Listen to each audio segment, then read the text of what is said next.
Hey folks, welcome back. My name is Matt Kuda, and on this episode, I'm going to talk about 5 tips to make you a better wildlife photographer.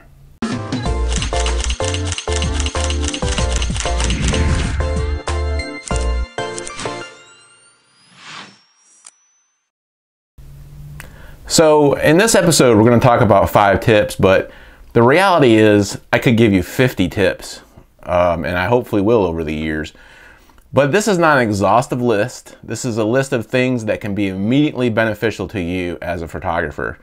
And the first thing on that list is to watch the backgrounds. Backgrounds are critical in your images. Without awesome backgrounds, your photos will be kind of blah. They may not get as much attention from people.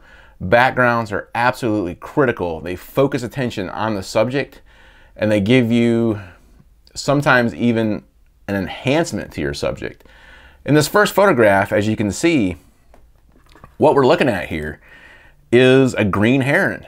And the truth of the matter is, there was no better background available for this shot.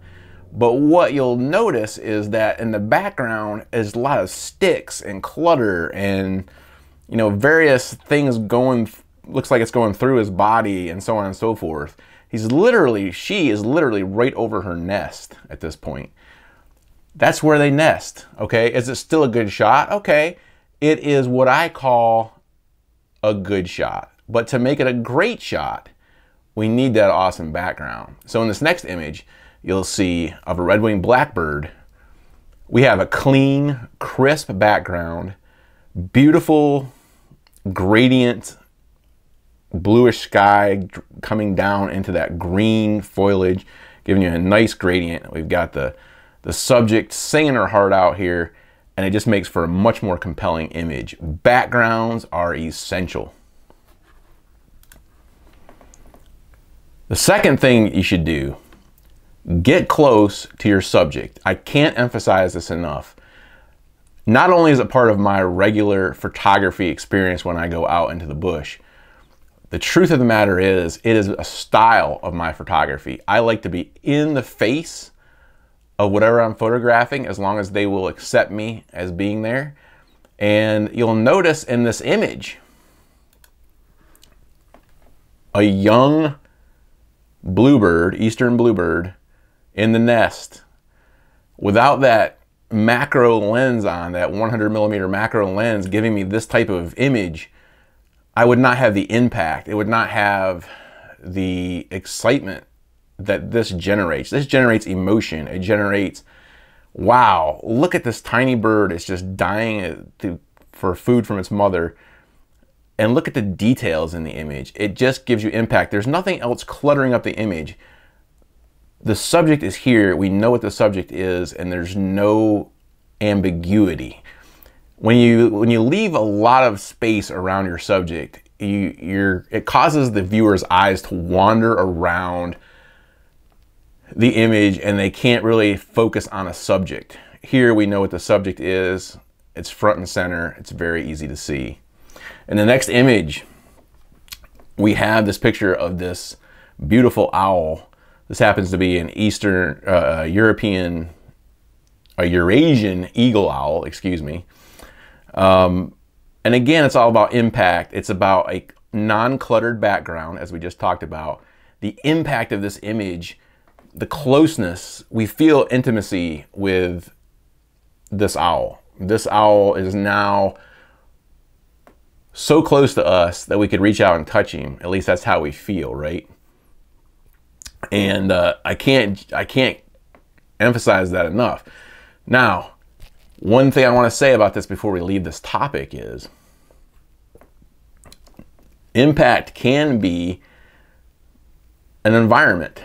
It can be the environment as you're photographing. It can be such an amazing subject that you want to show, say, the owl with this amazing, maybe it's a colony of puffins, and you want to show the entire colony. Well, that still has a lot of impact, and you are close to your subject. So what I'm saying is you shouldn't have a lot of extra things in your photograph. It should just be your subject. That's my opinion, and I'm sticking to it. So the next tip, use a blind. A photographic blind, or as they call them in Europe, a hide, is used to conceal the photographer. Without a blind, it's difficult to photograph skittish birds, skittish wildlife.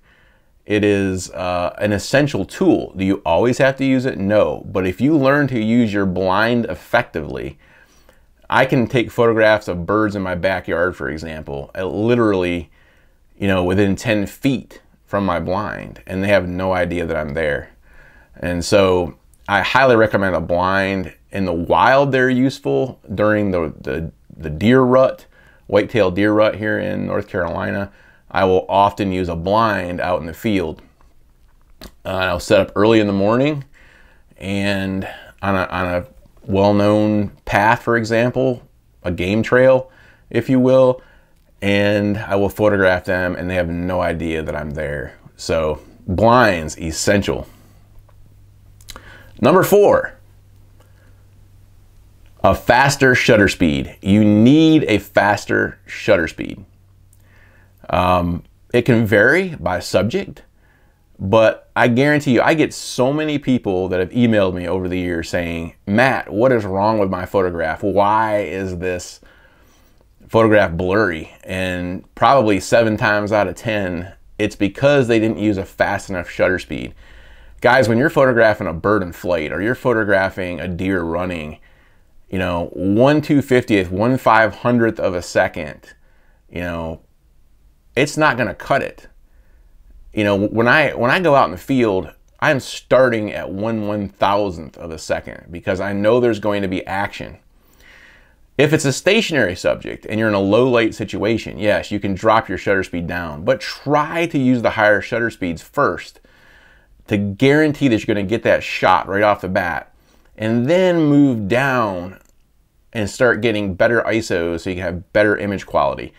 Don't ruin the shot by taking 100 images of a bird at 1/125th of a second only to find out that none of them are in focus. I highly encourage you to start thinking about a higher shutter speed. For some of you, that might be using shutter priority. For some of you, it might be setting it in manual and using your camera's auto ISO setting. Whatever way you need to get there, think about using higher shutter speed. For birds in flight, it can vary from 1/2000th of a second all the way up to 1/8000th of a second for swallows and fast moving songbirds, fast raptors and things like that. So start thinking in terms of higher shutter speed and how you're going to make that happen. The last thing, number 5, practice, practice, practice. I cannot say this enough. And what is the best place to practice? The zoo. The zoo is a no stress, low cost environment to test your gear, to learn how to photograph different species, to learn how to photograph in low light. I have 2 photographs here to show you of what you can do at the zoo. The first one is a silverback gorilla. I photographed this through a window in his enclosure, and it's got impact, it's close, there's no bad background, it's a great background. The second shot is of a polar bear, also shot with a very nice background. The polar bear has a lot of action going on. There's a lot of just quality in these photographs, and they were learned at the zoo.